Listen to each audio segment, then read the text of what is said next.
శ్రీకాకుళం జిల్లా బాబానగర్ వీధిలో విద్యుత్ తీగలపై ఒక ప్లాస్టిక్ కుర్చీ వేలాడుతూ కనిపించడం స్థానికులను ఆశ్చర్యానికి గురిచేసింది. ఈ దృశ్యం సోషల్ మీడియాలో వైరల్ అయినప్పటికీ అధికారులు స్పందించకపోవడం ఆందోళన కలిగిస్తుంది. ప్రమాదకరంగా మారే ముందే కుర్చీని తొలగించి చర్యలు తీసుకోవాలని స్థానికులు కోరుతున్నారు.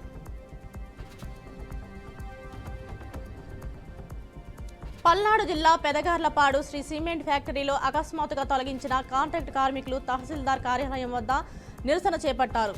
ఫ్యాక్టరీ ప్రారంభం నుంచి తమ జీవితం దీనిపైనే ఆధారపడి ఉందని, ఉద్యోగాలు కోల్పోవడం వల్ల కుటుంబాలు రోడ్డున పడే పరిస్థితి ఏర్పడిందని ఆవేదన వ్యక్తం చేశారు. కాంట్రాక్టర్ మారడంతో ఇతర రాష్ట్రాల కార్మికులను తీసుకురావడాన్ని వారు తీవ్రంగా విమర్శించారు. న్యాయం జరగకపోతే కొత్త వారిని పనిచేయకుండా అడ్డుకుంటామని హెచ్చరించారు. మేడ్చల్ జిల్లా గట్కేసర్ పోలీస్ స్టేషన్ పరిధిలోని ఔషాపూర్ బస్టాండ్ వద్ద విషాద ఘటన చోటు చేసుకుంది. దాచారం మల్లమ్మ అనే మహిళ ఎస్పీఆర్ స్కూల్ వద్ద రోడ్డు దాటుతుండగా స్విఫ్ట్ డిజైర్ కార్ ఢీకొనడంతో ఆమె అక్కడికక్కడే మృతి చెందారు. గట్కేసర్ పోలీసులు కేసు నమోదు చేసి దర్యాప్తు చెబుతున్నారు. మన్యం జిల్లా పాలకొండ నియోజకవర్గం సీతాపేటంలోని ఓ నర్సరీలో భారీ కింగ్ కోబ్రా హల్చల్ చేసింది. నర్సరీ యాజమాన్యం ఈ విషయాన్ని అటవీ అధికారులకు తెలియజేశారు. దీంతో ఘటనా స్థలానికి చేరుకున్న అధికారులు కింగ్ కోబ్రాను చాకచక్యంగా పట్టుకుని అటవీ ప్రాంతంలో విడుదల చేశారు. శ్రీకాకుళం జిల్లా నర్సన్నపేటలో ఎమ్మెల్యే బగ్గు రమణమూర్తి సమావేశాన్ని నిర్వహించారు. ఖరీఫ్ సీజన్ను అవసరమైన యూరియా ఎరువుల సరఫరాలో జాప్యం చోటు చేసుకున్న ప్రభుత్వం సకాలంలో అందించేందుకు చర్యలు తీసుకుంటుందామన్నారు. ఇతర దేశాలతో నెలకొన్న సమస్యల వల్ల కొంత ఆలస్యం జరిగిందని తెలిపారు. అధిక యూరియా వాడకం దిగుబడికి మైనస్ అని అనుభవంతో చెబుతున్నానని, తక్కువ మోతాదుతో యూరియా వాడాలని రైతులకు సూచించారు.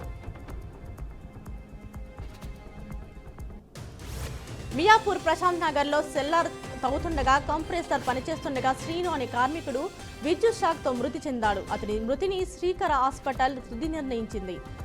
కుటుంబ సభ్యులు న్యాయం కోసం ఆందోళన వ్యక్తం చేస్తున్నారు. పోలీసులు కేసు నమోదు చేసి దర్యాప్తు చేస్తున్నారు. వరంగల్ జిల్లా నల్లబెల్లి తహసీల్దార్ కార్యాలయంలో జూనియర్ అసిస్టెంట్ కల్పన ఆత్మహత్య యత్నం చేసింది. తనపై కాంగ్రెస్ నాయకుడు చరణ్ సింగ్ అన్యాయంగా ఫిర్యాదు చేశారని కల్పన కలెక్టర్కు ఫిర్యాదు చేసింది. ఎంఆర్ఓ నిర్లక్ష్యం చూపడంతో ఆవేదనతో తహసీల్దార్ కార్యాలయం ఆవరణలో పురుగుల మందు తాగి ఆత్మహత్య ప్రయత్నం చేసిన కల్పనను ఆసుపత్రికి తరలించారు.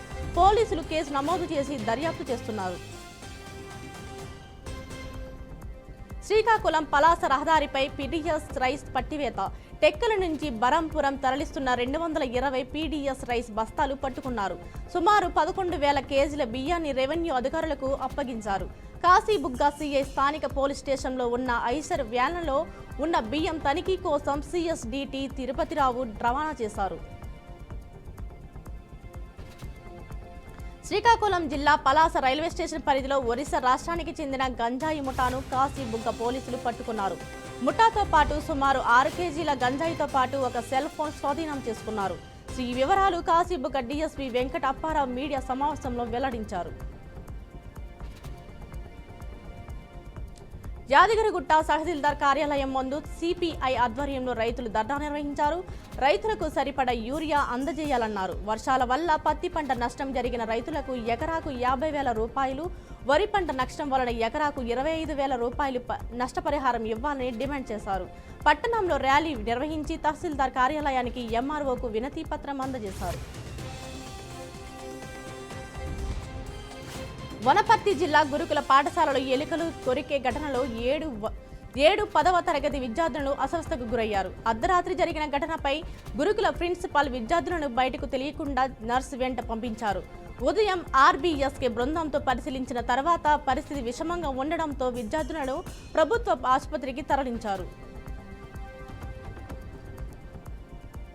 వికారాబాద్ జిల్లా తండూర్ సబ్స్టేషన్ ముందు ట్రాన్స్ఫార్మర్ అందించకపోవడం వల్ల రైతులు ఆవేదన వ్యక్తం చేశారు. సబ్స్టేషన్ గేటు వద్ద నిరసనకు దిగిన రైతులను పోలీసులు సహకరించి ట్రాన్స్ఫార్మర్ అందజేయడంతో వివాదం సాధనమైంది.